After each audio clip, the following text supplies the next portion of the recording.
Welcome to my channel. ಪ್ರೀತಿಯ ವಿದ್ಯಾರ್ಥಿಗಳೇ, 2025ನೇ SSLC ವಾರ್ಷಿಕ ಪರೀಕ್ಷೆಗೆ ತಾವುಗಳು ತಯಾರಾಗ್ತಾ ಇದ್ದೀರಿ. ಸೊ ಆ ಹಿನ್ನೆಲೆಯಲ್ಲಿ ಗಣಿತದ ಪ್ರತಿಯೊಂದು ಪಾಠವನ್ನು ಕೂಡ ಒಂದು ಪುನರಾವರ್ತನೆ ಮಾಡೋಣ ಅಂತಕ್ಕಂಥ ಒಂದು ಅಭಿಲಾಷೆಯೊಂದಿಗೆ ತಮಗೂ ಕೂಡ ಈ ಸಾಲಿನ ವಾರ್ಷಿಕ ಪರೀಕ್ಷೆಯಲ್ಲಿ ಅದು ಅನುಕೂಲ ಆಗಲಿ ಎಂಬ ಹಿನ್ನೆಲೆಯಲ್ಲಿ ಈ ವಿಡಿಯೋವನ್ನು ನಾನು ಮಾಡ್ತಾ ಇದ್ದೇನೆ. ತಾರಾನಾಥ್ ಜೇಗರ್ಕಲ್ ಯೂಟ್ಯೂಬ್ ಚಾನಲ್ಗೆ ತಮಗೆ ಸ್ವಾಗತವನ್ನು ಬಯಸ್ತೇನೆ. ಮಾಹಿತಿ ತಮಗೆಲ್ಲರಿಗೂ ಕೂಡ ಪೂರಕವಾಗಿರ್ತದೆ, ಇಷ್ಟ ಆಗ್ತದೆ ಅಂತ ಹೇಳಿ ನಾನು ಭಾವಿಸ್ತೇನೆ.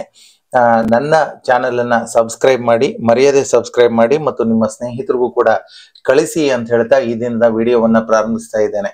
ಸೊ ಪ್ರೀತಿಯ ವಿದ್ಯಾರ್ಥಿಗಳೇ, ಗಣಿತ ಭಾಗ 1ರ ಘಟಕ 1 ವಾಸ್ತವ ಸಂಖ್ಯೆಗಳು. ಸೊ ಈ ವಾಸ್ತವ ಸಂಖ್ಯೆಗಳಿಗೆ ನಾವು ಈ ಸಾಲಿನ ವಾರ್ಷಿಕ ಪ್ರಶ್ನೆ ಪತ್ರಿಕೆಯಲ್ಲಿ 5 ಅಂಕಗಳನ್ನ ನಾವು ನಿರೀಕ್ಷಿಸಬಹುದು.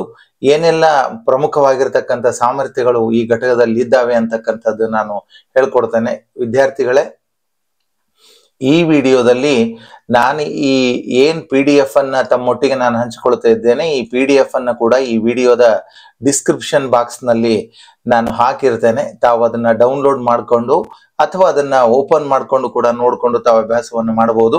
ಈ ಘಟಕದ ಕೊನೆಯಲ್ಲಿ ನಾನು ಒಂದಿಷ್ಟು ಈ ಪ್ರೈಮ್ ನಂಬರ್ಸ್ ಅನ್ನ, ಅಂದ್ರೆ ಅವಿಭಾಜ್ಯ ಸಂಖ್ಯೆಗಳು, ಮೊದಲ ಒಂದು 200 ಅವಿಭಾಜ್ಯ ಸಂಖ್ಯೆಗಳನ್ನ ನಾನು ಇಲ್ಲಿ ನೀಡಿದ್ದೇನೆ. ತಾವು ಆ ಸಂಖ್ಯೆಗಳನ್ನ ಪರ್ಫೆಕ್ಟ್ ಆಗ್ರಿ. ಅಟ್ಲೀಸ್ಟ್ ಅಂತಂದ್ರೂ ಕೂಡ ತಮಗೆ ಪರೀಕ್ಷೆಯಲ್ಲಿ ಸುಮಾರು ಮೊದಲ 50 ಸಂಖ್ಯೆಗಳವರೆಗೂ ಕೂಡ ಒಂದು ಅವಿಭಾಜ್ಯ ಸಂಖ್ಯೆಗಳಾವು ಅಂತಕ್ಕಂಥದ್ದು ತಮಗೆ ಬಂದ್ರೆ ಪರೀಕ್ಷೆಯಲ್ಲಿ ಅದು ಸಹಕಾರಿ ಆಗ್ತದೆ ಅಂತ ನಾನು ಹೇಳ್ತೇನೆ. ಸೊ ಪ್ರಾರಂಭದಲ್ಲಿ ಈ ವಾಸ್ತವ ಸಂಖ್ಯೆಗಳು ಪಾಠ ಈಗಾಗಲೇ ನಾನು ಹೇಳಿದೆ. ಅದರಲ್ಲಿ ಸಂಬಂಧಪಟ್ಟಂತೆ ಈ ವಾಸ್ತವ ಸಂಖ್ಯೆಗಳ ಪಾಠದಲ್ಲಿ ಮೊದಲು ಈ ಅವಿಭಾಜ್ಯ ಸಂಖ್ಯೆಗಳನ್ನ ತಾವು ನೋಡ್ಕೊಳ್ಳೇಬೇಕು ಕಡ್ಡಾಯವಾಗಿ. ಈ ಅವಿಭಾಜ್ಯ ಸಂಖ್ಯೆಗಳಂತಂದ್ರೆ ಏನು ಅಂತಕ್ಕಂಥದ್ದು, ಒಂದು ಮತ್ತು ಅದೇ ಸಂಖ್ಯೆಯನ್ನ ಹೊರತುಪಡಿಸಿ ಬೇರೆ ಯಾವ ಸಂಖ್ಯೆಯಿಂದಲೂ ವಿಶೇಷವಾಗಿ ಭಾಗಿಸಿ ಅಥವಾ ಭಾಗ ಹೋಗದೇ ಇರತಕ್ಕಂಥ ಸ್ವಾಭಾವಿಕ ಸಂಖ್ಯೆಗಳು. ಅಂದ್ರೆ ಒಂದು ಮತ್ತು ಅದೇ ಸಂಖ್ಯೆ ಇವೆರಡು ಅಪವರ್ತನಗಳಾಗಿರ್ತಕ್ಕಂಥ ಸಂಖ್ಯೆಗಳನ್ನ ಅವಿಭಾಜ್ಯ ಸಂಖ್ಯೆಗಳು ಅಂತ ಹೇಳಿ ನಾವು ಕರಿತೇವೆ. ಇದನ್ನ ತಾವು ಮನನ ಮಾಡ್ಕೊಳ್ಳೇಬೇಕಾಗ್ತದೆ. ಗಮನಿಸಿ ಇಲ್ಲಿ ವಿದ್ಯಾರ್ಥಿಗಳೇ, 2, 3, 5, 7, 11, 13, 17, 19, 23, 29, 31 ಈ ಎಲ್ಲಾ ಸಂಖ್ಯೆಗಳಿಗೆ ಇದೇ ಸಂಖ್ಯೆಗಳೇ ಅಪವರ್ತನಗಳಾಗಿರ್ತವೆ. ಒಂದು ಮತ್ತು ಇದೇ ಸಂಖ್ಯೆಗಳ ಅಪವರ್ತನಗಳಾಗಿರ್ತವೆ. ಇವುಗಳನ್ನ ಅವಿಭಾಜ್ಯ ಸಂಖ್ಯೆಗಳು ಅಂತ ಹೇಳಿ ನಾನು ಕರಿತೇನೆ. ಇನ್ನು ಇದರಲ್ಲಿ ಪ್ರಮುಖವಾಗಿರ್ತಕ್ಕಂಥ ಮತ್ತೊಂದು ಸಂಖ್ಯೆ ಅಂತಂದ್ರೆ ಸಂಯುಕ್ತ ಸಂಖ್ಯೆ ಅಂತಕ್ಕಂಥ ಒಂದು ಸಂಖ್ಯೆ ಇದೆ.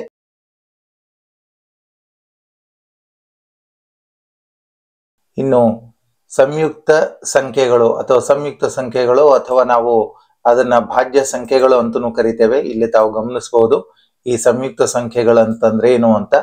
2 ಅಥವಾ ಅದಕ್ಕಿಂತ ಹೆಚ್ಚು ಅವಿಭಾಜ್ಯ ಸಂಖ್ಯೆಗಳ ಗುಣಲಬ್ಧಕ್ಕೆ ನಾವು ಸಂಯುಕ್ತ ಸಂಖ್ಯೆಗಳು ಅಂತ ಹೇಳಿ ಕರಿತೇವೆ. ಇಲ್ಲಿ 2 ಅಥವಾ ಹೆಚ್ಚು ಅವಿಭಾಜ್ಯ ಸಂಖ್ಯೆಗಳೇ ಅವು 4, 6, 8 ಅಂದ್ರೆ 2ಕ್ಕಿಂತ ಹೆಚ್ಚು ಅವಿಭಾಜ್ಯ ಸಂಖ್ಯೆಗಳ ಗುಣಲಬ್ಧವನ್ನು ಹೊಂದಿರತಕ್ಕಂಥವುಗಳು ಅವು ಸಂಯುಕ್ತ ಸಂಖ್ಯೆಗಳು ಅಂತ ಹೇಳಿ ಕರಿತೇವೆ.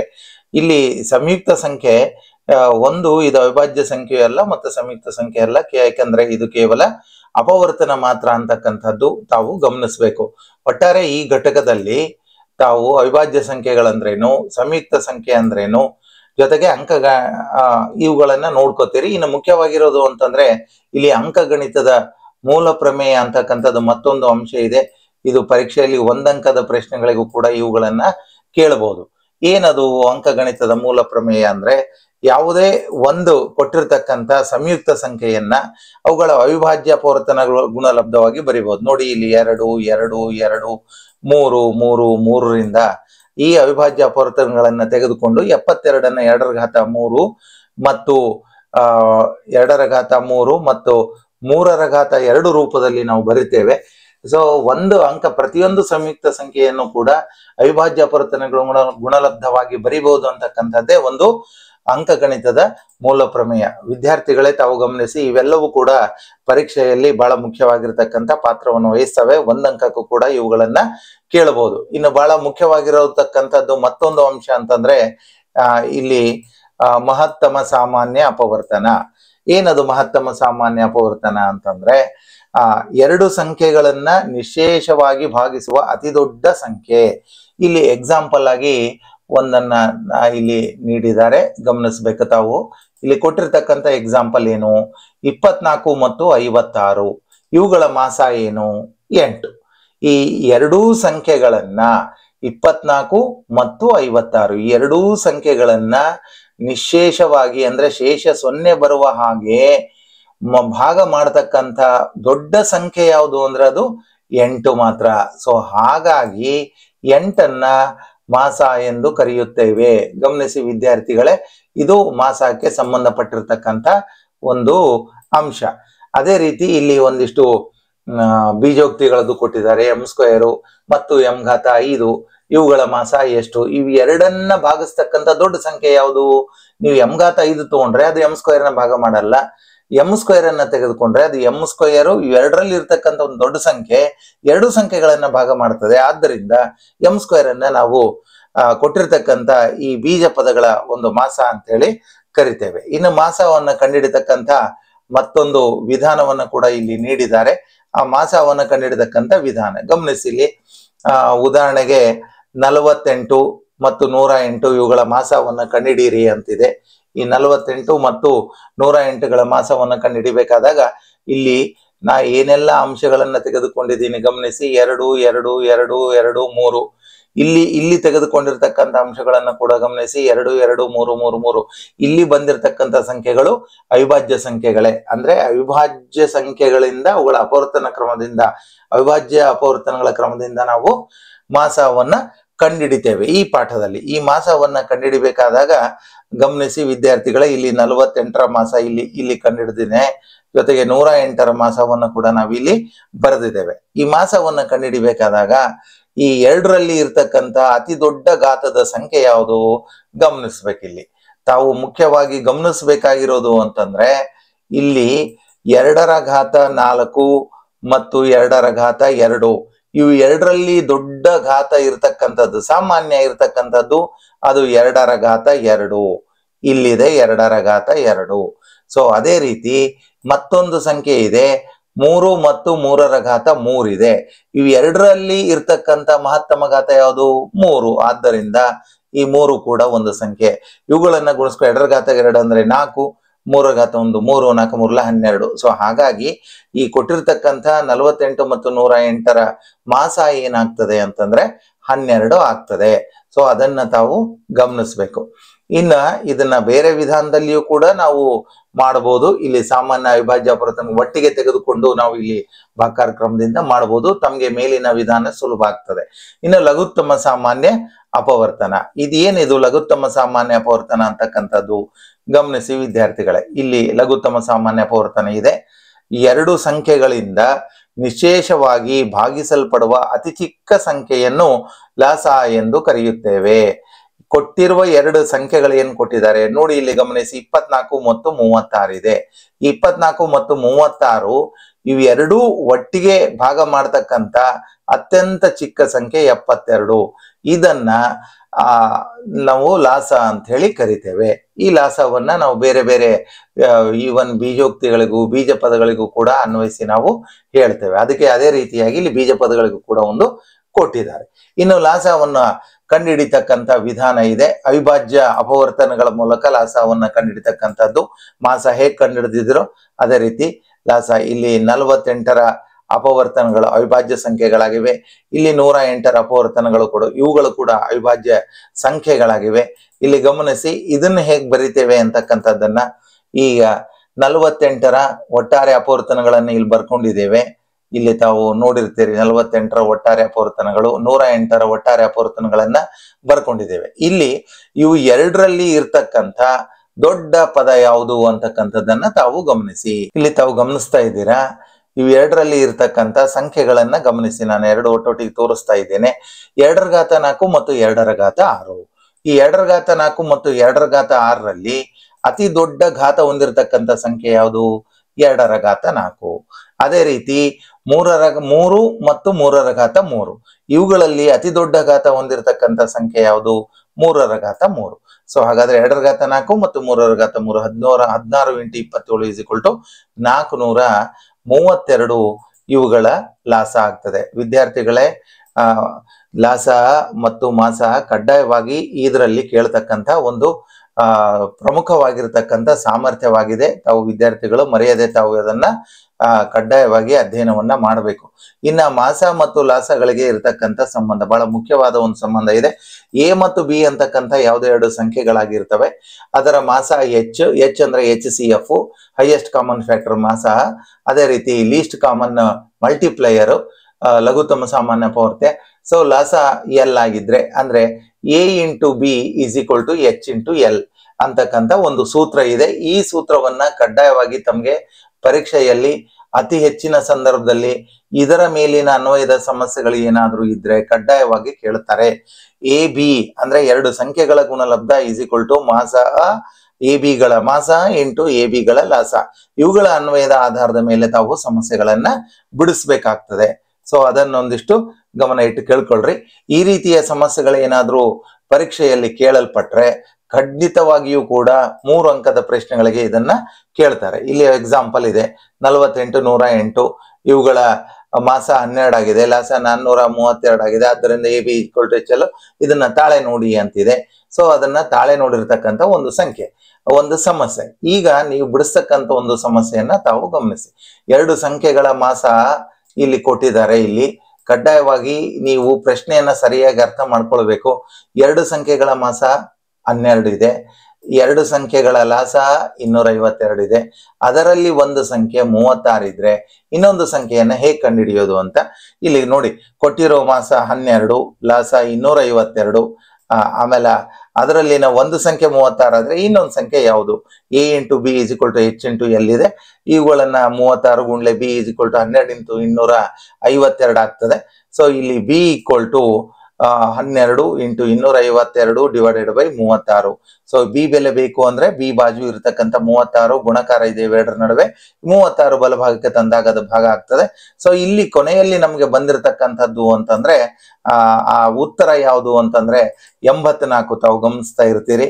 ಸೊ ಇಲ್ಲಿ ಇದು 84 ಏನಿದೆ ಇದನ್ನ ನಾವು ಇನ್ನೊಂದು ಸಂಖ್ಯೆ ಅಂತೇಳಿ ನಾವು ಕರಿತೇವೆ. ಸೊ ಇದರ ಅನ್ವಯದ ಮೇಲೆ ಖಂಡಿತವಾಗಿ ಈ ಸಾರಿ ಪ್ರಶ್ನೆ ಕೂಡ ಕೇಳಬಹುದು. ಎರಡು ಸಂಖ್ಯೆಗಳ ಗುಣಲಬ್ಧ ಈಸ್ ಈಕ್ವಲ್ ಟು ಆ ಸಂಖ್ಯೆಗಳ ಮಾಸ ಇಂಟು ಲಾಸ. ಇದರ ಆಧಾರದ ಮೇಲೆ ಏನಾದ್ರೂ ಪ್ರಶ್ನೆಗಳನ್ನ ಕೇಳಿದ್ರೆ ಖಂಡಿತವಾಗಿ 3 ಅಂಕಕ್ಕೆ ನಾವು ಅದನ್ನ ಎಕ್ಸ್ಪೆಕ್ಟ್ ಮಾಡಬಹುದು. ಇನ್ನು ಸಹ ಅವಿಭಾಜ್ಯ ಸಂಖ್ಯೆಗಳು ಅಂತಕ್ಕಂಥ ಮತ್ತೊಂದು ಕಾನ್ಸೆಪ್ಟ್ ಕೂಡ ತಾವು ತಿಳ್ಕೊಳ್ಳೇಬೇಕಾಗ್ತದೆ.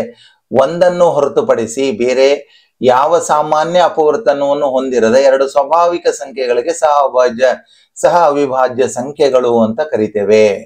ಈ ಒಂದು ಅಂತಕ್ಕಂಥದ್ದು ಒಂದು ಸಾಮಾನ್ಯ ಇರತಕ್ಕಂಥ ಒಂದು ಅಪವರ್ತನ. ಆ ಒಂದನ್ನ ಬಿಟ್ಟು ಆ ಎರಡೂ ಸಂಖ್ಯೆಗಳಿಗೆ ಬೇರೆ ಯಾವುದೋ ಅಪವರ್ತನಗಳು ಕೂಡ ಇರಬಾರ್ದು. ಅಂಥವುಗಳನ್ನ ನಾವು ಸಹ ಅವಿಭಾಜ್ಯ ಸಂಖ್ಯೆಗಳು ಅಂತ ಕರಿತೇವೆ. ನೋಡ್ತಾ ಹೋಗಿ ಇಲ್ಲಿ 4, 9, 9, 10, 3, 5, 10, 11, 15, 16 ಇತ್ಯಾದಿ ಎಲ್ಲ ಸಂಖ್ಯೆಗಳ ಜೋಡಿಗಳನ್ನ ಸಹ ಅವಿಭಾಜ್ಯ ಸಂಖ್ಯೆಗಳು ಅಂತ ಹೇಳಿ ಕರಿತೇವೆ. ಇದು ಕೂಡ ಪರೀಕ್ಷಾ ದೃಷ್ಟಿಯಿಂದ ತಮಗೆ ಇಂಪಾರ್ಟೆಂಟ್ ಆಗ್ತದೆ. ಒಂದಂಕದ ಪ್ರಶ್ನೆಯನ್ನ ಕೂಡ ನಾವು ಇದರಲ್ಲಿ ಎಕ್ಸ್ಪೆಕ್ಟ್ ಮಾಡಬಹುದು.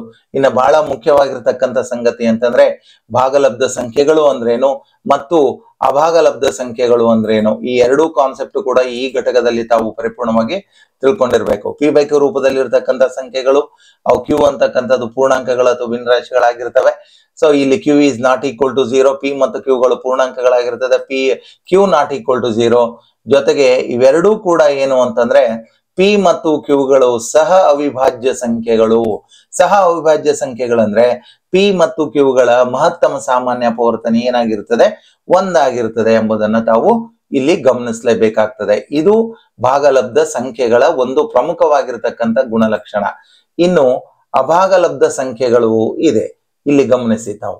ಇಲ್ಲಿ ಅಭಾಗಲಬ್ಧ ಸಂಖ್ಯೆಗಳು ಯಾವ ಸಂಖ್ಯೆಗಳನ್ನ ನಾವು ಭಾಗಲಬ್ಧ ರೂಪದಲ್ಲಿ ಬರೆಯಕ್ಕಾಗೋದಿಲ್ವೋ ಅವುಗಳನ್ನ ಅಭಾಗಲಬ್ಧ ಸಂಖ್ಯೆಗಳು ಅಂತ ಕರಿತೇವೆ.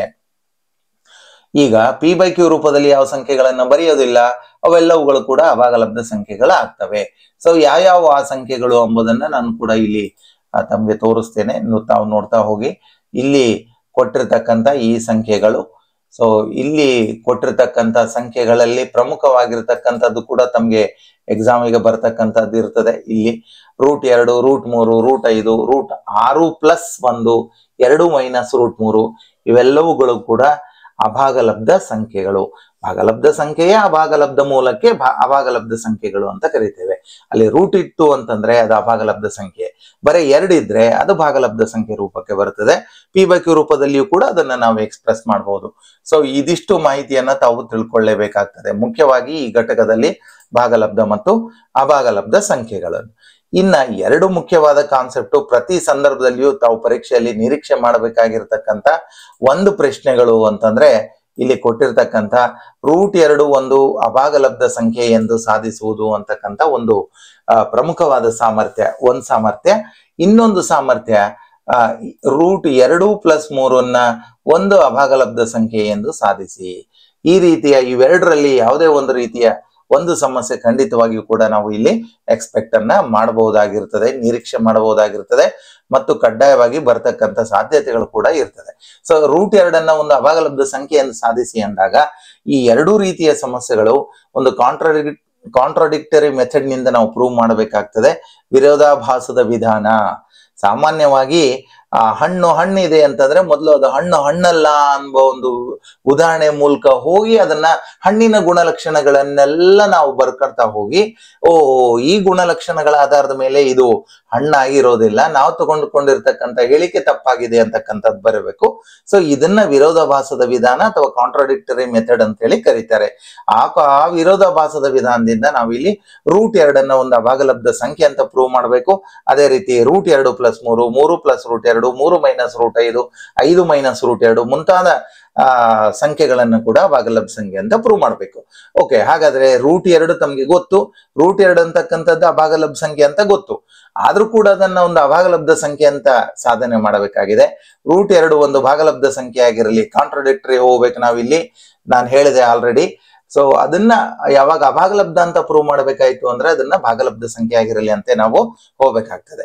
ಅಲ್ಲಿ ಯಾವಾಗ √2 ಒಂದು ಭಾಗಲಬ್ಧ ಸಂಖ್ಯೆ ಆಗಿರಲಿ ಅಂತ ಅಂದ್ಮೇಲೆ ಇಲ್ಲಿ √2 = P/Q ಆಗ್ತದೆ. ಯಾಕಂದ್ರೆ P/Q ಯಾವತ್ತಿಗೂ ಕೂಡ ಒಂದು ಭಾಗಲಬ್ಧ ಸಂಖ್ಯೆಯ ಒಂದು ಫಾರ್ಮೆಟ್ ನಲ್ಲಿ ಇರ್ತದೆ, ಆದ್ದರಿಂದ P/Q ಅದು ಆಗಿರ್ತದೆ ಅಂತೇಳಿ ಇಲ್ಲಿ ಬರೆದಿರ್ತೇವೆ. ಗಮನಿಸಿ ನೀವು, ಇಲ್ಲಿ P ಮತ್ತು Qಗಳು ಸಹಅವಿಭಾಜ್ಯ ಸಂಖ್ಯೆಗಳಾಗಿರ್ತದೆ. ಇವೆಲ್ಲ ಕಂಡೀಷನ್ ಅನ್ನ ತಾವು ಬರಿಬೇಕಾಗ್ತದೆ. ಇನ್ನು ಮುಂದಿನ ಹಂತದಲ್ಲಿ ಅವೆರಡಕ್ಕೂ ಕೂಡ ತಾವು ಏನ್ ಮಾಡಬೇಕು ಎಂಬುದನ್ನ ನೋಡ್ತಾ ಹೋಗಿ, ಇಲ್ಲಿ ಆ ಎರಡೂ ಕಡೆ ಎಡಭಾಗ ಮತ್ತು ಬಲಭಾಗಕ್ಕೆ ಇಲ್ಲಿ ಏನು √2 = P/Q ಮಾಡ್ಕೊಂಡಿದ್ದೀರಿ, ಇಲ್ಲಿ ಎರಡೂ ಕಡೆ ವರ್ಗವನ್ನ ಮಾಡಬೇಕಾಗ್ತದೆ. ಸೊ ಎರಡೂ ಕಡೆ ಸ್ಕ್ವೇರ್ ನಾವು ಮಾಡಿದಾಗ ಅಲ್ಲಿ ಏನಾಗ್ತದೆ, √2 ವರ್ಗ ಮಾಡಿದ್ರೆ ಅದು 2 ಆಗ್ತದೆ. P/Q ನ ವರ್ಗ ಮಾಡ್ಕೊಂಡ್ರೆ P² / Q² ಆಗ್ತದೆ. ಇಲ್ಲಿ Q² ಇದು P² ಅನ್ನ ಭಾಗಿಸುತ್ತದೆ ಅಂತ ಹೇಳ್ತೀವಿ. ಯೂಶುವಲಿ ನಾವು P² / Q² ಅಂದ್ರೆ P² ಇದು Q² ಅನ್ನ ಭಾಗಿಸುತ್ತದೆ, ಅದರಿಂದ Q ಕೂಡ P ಅನ್ನ ಭಾಗಿಸುತ್ತದೆ. ಅಂದ್ರೆ ಸಾಮಾನ್ಯವಾಗಿ ಒಂದು ಅವಿಭಾಜ್ಯ ಸಂಖ್ಯೆ ಉಳಿದ ಒಂದು ಸಂಖ್ಯೆಗಳ ಒಂದು ಸಂಯುಕ್ತ ಸಂಖ್ಯೆಯನ್ನ ಭಾಗ ಮಾಡಬೇಕಾದಾಗ ಅದರ ವರ್ಗವನ್ನ ಭಾಗ ಮಾಡಿದಾಗ, ಉದಾಹರಣೆ 2 ಎಂಬುದು ಒಂದು ಅವಿಭಾಜ್ಯ ಸಂಖ್ಯೆ, 4 ಎಂಬುದು ಒಂದು ಸಂಯುಕ್ತ ಸಂಖ್ಯೆ. ಈಗ ಗಮನಿಸಿ, 4² ಅನ್ನ 2 ಭಾಗಿಸ್ತದೆ ಅಂತ ಅರ್ಥ. 4² / 2 ಅಂದ್ರೆ 4² ಅನ್ನ 2 ಭಾಗಿಸಿದ್ರೆ 4 ಕೂಡ 2 ಭಾಗಿಸ್ತದೆ. ಆ ರೀತಿಯಲ್ಲಿ ನಾವು ಇದನ್ನ ಒಂದು ಶಾಸ್ತ್ರೀಯವಾಗಿರ್ತಕ್ಕಂಥ ಒಂದು ವಿಧಾನ ಇದೆ, ಅದನ್ನ ನಾವು ಅರ್ಥ ಮಾಡ್ಕೊಳ್ಬೇಕು. Q ಇದು P ಅನ್ನು ಭಾಗಿಸುತ್ತದೆ. ಸೊ ಆದ್ದರಿಂದ ಇದು ವೈರುಧ್ಯತೆಗೆ ಎಡೆಮಾಡಿಕೊಟ್ಟಿದೆ, ನಮ್ಮ ಊಹೆ ತಪ್ಪಾಗಿದೆ. therefore √2 = ಒಂದು ಅಭಾಗಲಬ್ಧ ಸಂಖ್ಯೆ ಅಂತ ಹೇಳಿ ನಾವು ಸಾಧಿಸ್ತೇವೆ.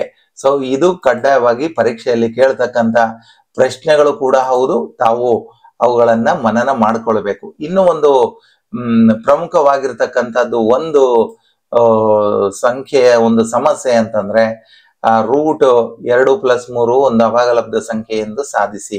ಇದರ ಆಧಾರದ ಮೇಲೆ ಅದು √2 + 3 ಒಂದು ಅಭಾಗಲಬ್ಧ ಸಂಖ್ಯೆ ಎಂದು ಸಾಧಿಸಿ ಅಂತಂದ್ರೆ ನಾವಿಲ್ಲಿ ಭಾಗಲಬ್ಧ ಸಂಖ್ಯೆ ಎಂದಿರಲಿ ಅಂತ ಹೇಳಿ ತಗೋಬೇಕು. ಯಾವಾಗ ಅದು ಭಾಗಲಬ್ಧ ಸಂಖ್ಯೆ ಆಗಿರಲಿ ಅಂದ್ಮೇಲೆ ಇಲ್ಲಿ ಆಟೋಮೆಟಿಕ್ ಆಗಿ ಅದು P/Q ರೂಪಕ್ಕೆ ತಗೊಳ್ತೀವಿ ನಾವು. P ಮತ್ತು Qಗಳು ಸಹ ಅವಿಭಾಜ್ಯ ಸಂಖ್ಯೆಗಳು. ಸಹಅವಿಭಾಜ್ಯ ಸಂಖ್ಯೆಗಳಂದ್ರೆ P ಮತ್ತು Qಗಳ ಮಾಸ 1 ಆಗಿರ್ತದೆ, P ಮತ್ತು Qಗಳು ಪೂರ್ಣಾಂಕಗಳಾಗಿರ್ತವೆ. ಇದನ್ನೆಲ್ಲ ತಾವು ಬರೀತೀರಿ. Q is not equal to 0 ಅವೆಲ್ಲವುಗಳು ಇರ್ತದೆ. ಸೊ ಇಲ್ಲಿ ಗಮನಿಸಿ ವಿದ್ಯಾರ್ಥಿಗಳೇ, ಒಂದು ಕಡೆ ನೀವು ಏನ್ ಮಾಡಬೇಕು ಅಂದ್ರೆ ಅಭಾಗಲಬ್ಧ ಸಂಖ್ಯೆ ಅಂತ ತಾವು ಯಾವ್ದನ್ನ ತಿಳ್ಕೊಂಡಿರ್ತೀರಲ್ಲ, ಸೊ ಅದನ್ನ ತಾವು ಮುಖ್ಯವಾಗಿ ಒಂದು ಭಾಗದಲ್ಲಿ ಇಟ್ಕೊಳ್ರಿ, √2 ಒಂದ್ ಕಡೆ ತಗೊಳ್ರಿ, ಉಳಿದಿರ್ತಕ್ಕಂಥ ಸಂಖ್ಯೆಯನ್ನ ಈ ಕಡೆ ತಗೊಂಡ್ ಬನ್ನಿ. ಈ ಇದು 3 ಇದೆ, 3 ಈ ಕಡೆ ತಗೊಂಡ್ಬನ್ನಿ, ಏನಾಗುತ್ತೆ ಅದು -3 ಆಗ್ತದೆ. ಈಗ ಈ ಎರಡೂ ಸಮೀಕರಣಗಳನ್ನ ತಾವು ಗಮನಿಸಬೇಕಾಗ್ತದೆ. ಏನ್ ಬಂತು ಇಲ್ಲಿ ಕೊಟ್ಟಿರ್ತಕ್ಕಂಥ ಸಮೀಕರಣ? √2 ಇದೆ, ಆ √2 = p/q -3 ಇದೆ. ನೋಡಿ, √2 ಎಂತ ಸಂಖ್ಯೆ, p/q / -3 ಅಂತಕ್ಕಂಥದ್ದು ಎಂತ ಸಂಖ್ಯೆ. ಇದು ಇನ್ನೊಂದು ಇದಕ್ಕೆ ಒಂದು ಸ್ಟೆಪ್ ಮುಂದಕ್ಕೆ ಹೋಗ್ಬೋದು ನೀವು. ಇಲ್ಲಿ q ಅನ್ನ ಲಾಸವಾಗಿ ತೆಕ್ಕೊಂಡು p - 3q / q ಆಗ್ತದೆ. ಅವಾಗ p ಮತ್ತು q ಗಳು ಪೂರ್ಣಾಂಕಗಳಾಗಿರೋದ್ರಿಂದ ಇಲ್ಲಿ p/q -3 ಒಂದು ಭಾಗಲಬ್ಧ ಸಂಖ್ಯೆ ಆಗಿದೆ. p ಮತ್ತು q ಗಳು ಪೂರ್ಣಾಂಕ ಆಗಿರೋದ್ರಿಂದ ಈ ಸಂಖ್ಯೆ ಒಂದು ಭಾಗಲಬ್ಧ ಸಂಖ್ಯೆ ಆಗಿದೆ. ಆದ್ರೆ √2 ಒಂದು ಅಭಾಗಲಬ್ಧ ಸಂಖ್ಯೆ ಆಗಿದೆ. ಇದು p/q -3 ಒಂದು ಭಾಗಲಬ್ಧ ಸಂಖ್ಯೆ ಆಗಿರೋದ್ರಿಂದ √2 ಕೂಡ ಒಂದು ಭಾಗಲಬ್ಧ ಸಂಖ್ಯೆ. ಕಾರಣ ಏನು ಅಂತಂದ್ರೆ ಇವೆರಡೂ ಕೂಡ ಸಮ ಆಗಿರೋದ್ರಿಂದ, ಇಲ್ಲಿ ಗಮನಿಸಿ, ಇವೆರಡೂ ಕೂಡ ಸಮ ಆಗಿರೋದ್ರಿಂದ ಸೊ ಇದು ಭಾಗಲಬ್ಧ ಸಂಖ್ಯೆ ಆದ್ರೆ √2 ಕೂಡ ಒಂದು ಭಾಗಲಬ್ಧ ಸಂಖ್ಯೆ. ನೋಡಿ, ಇದು ವೈರುಧ್ಯಕ್ಕೆ ಎಡೆಮಾಡಿ ಕೊಡ್ತದೆ. ನಮ್ಮ ಊಹೆ ತಪ್ಪಾಗಿರೋದ್ರಿಂದ ಸೊ √2 + 3 ಏನಾಗಿರ್ತದೆ, ಒಂದು ಅಭಾಗಲಬ್ಧ ಸಂಖ್ಯೆ ಆಗಿರ್ತದೆ ಅಂತ ಹೇಳಿ ನಾವು ಇದನ್ನ ಸಾಧನೆ ಮಾಡಬೇಕು. ಸೊ ಇದಿಷ್ಟು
ವಾಸ್ತವ ಸಂಖ್ಯೆಗಳು ರಿಯಲ್ ನಂಬರ್ಸ್ ಘಟಕಗಳಿಂದ ಒಂದಿಷ್ಟು ಸಂಕ್ಷಿಪ್ತವಾಗಿ ನಾನು ಪುನರಾವರ್ತನೆಯನ್ನ ಮಾಡಿದ್ದೇನೆ.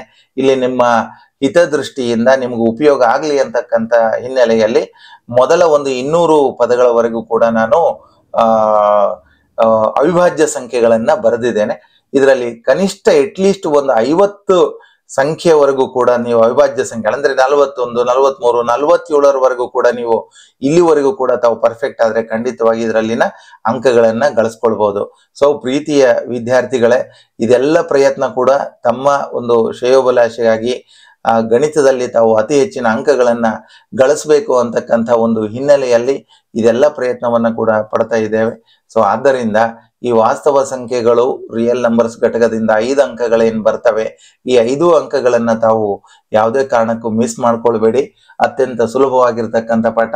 ಈ ಘಟಕದಲ್ಲಿ ನಾನು ಅವಿಭಾಜ್ಯ ಸಂಖ್ಯೆಗಳಂದ್ರೇನು ಕವರ್ ಮಾಡಿದ್ದೇನೆ, ಸಂಯುಕ್ತ ಸಂಖ್ಯೆಗಳು ಅಂದ್ರೇನು ಕವರ್ ಮಾಡಿದ್ದೇನೆ. ಇನ್ನೊಂದು ತಮಗೆ ಪರೀಕ್ಷಾ ದೃಷ್ಟಿಯಿಂದಲೂ ಕೂಡ ನೆನ್ಪಿಟ್ಕೊಳ್ರಿ, ಏಕಮಾತ್ರ ಸರಿ ಅವಿಭಾಜ್ಯ ಸಂಖ್ಯೆ 2 ಆಗಿರ್ತದೆ. ಇಲ್ಲಿ ನಾನು ಏನು 200ವರೆಗೆ ಅವಿಭಾಜ್ಯ ಸಂಖ್ಯೆಗಳು ಬರೆದಿದ್ದೇನೆ ಅಂತ ಹೇಳಿದ್ದೇನೆ. ಆ 200ವರೆಗೆ ಬರೆದಿರ್ತಕ್ಕಂಥ ಎಲ್ಲ ಅವಿಭಾಜ್ಯ ಸಂಖ್ಯೆಗಳಲ್ಲಿ ಎಲ್ಲವೂ ಕೂಡ ಬೆಸ ಸಂಖ್ಯೆಗಳೇ. ಕೇವಲ ಒಂದೇ ಒಂದು ಮಾತ್ರ ಸರಿ ಸಂಖ್ಯೆ, ಅದು 2. ಸೊ ಇದ್ರ ಮೇಲೆ ಕೂಡ ಕಾನ್ಸಂಟ್ರೇಟ್ ಮಾಡ್ರಿ. ಏಕಮಾತ್ರ ಸರಿ ಅವಿಭಾಜ್ಯ ಸಂಖ್ಯೆ ಆಗಿರ್ತದೆ, 2 ಆಗಿರ್ತದೆ ಎಂಬುದನ್ನ. ಸೊ ಇದಿಷ್ಟು ಅವಿಭಾಜ್ಯ ಸಂಖ್ಯೆಗಳು, ಸಂಯುಕ್ತ ಸಂಖ್ಯೆಗಳು, ಜೊತೆಗೆ ಲಸ ಮತ್ತು ಮಾಸ ಮತ್ತು ಅಂಕಗಣಿತದ ಮೂಲ ಪ್ರಮೇಯ ಏನು, ಸೊ ಆಮೇಲೆ ಕೊಟ್ಟಿರ್ತಕ್ಕಂಥ ಸಂಖ್ಯೆಗಳನ್ನ ಅವಿಭಾಜ್ಯ ಅಪವರ್ತನಗುಣಲಬ್ಧವಾಗಿ ಹೇಗೆ ಬರಿಬೇಕು, ಇನ್ನು A into B equal to L into H ಅಂತಕ್ಕಂಥ ಸೂತ್ರ, ಇದು ಕಡ್ಡಾಯವಾಗಿ ಬರತಕ್ಕಂಥ ಸೂತ್ರ, ಇದೆಲ್ಲವನ್ನ ತಾವು ಗಮನಿಸಬೇಕು. ಕೊನೆಯಲ್ಲಿ √3 2 - √5 ಒಂದು ಅಭಾಗಲಬ್ಧ ಸಂಖ್ಯೆ ಎಂದು ಸಾಧಿಸಿ ಅಂತಕ್ಕಂಥ ಒಂದು ಪ್ರಮುಖವಾಗಿರ್ತಕ್ಕಂಥ ಪ್ರಶ್ನೆಗಳು ಈ ಘಟಕದಿಂದ ಖಂಡಿತವಾಗಿಯೂ ಕೂಡ ಬರ್ತವೆ. ತಾವೆಲ್ಲರೂ ಕೂಡ ಹೆಚ್ಚಿನ ಸಂಖ್ಯೆಯಲ್ಲಿ ಅಧ್ಯಯನವನ್ನ ಮಾಡ್ರಿ, ಹೆಚ್ಚೆಚ್ಚು ಅಂಕಗಳನ್ನ ಪಡೆದು ಗಣಿತದಲ್ಲಿ ಅತಿ ಹೆಚ್ಚು ಅಂಕಗಳನ್ನ ಪಡೆದುಕೊಳ್ಬೇಕು ಅಂತಕ್ಕಂಥ ಹಿನ್ನೆಲೆಯಲ್ಲಿ ಈ ಪರಿಶ್ರಮ ಮತ್ತು ಶ್ರಮ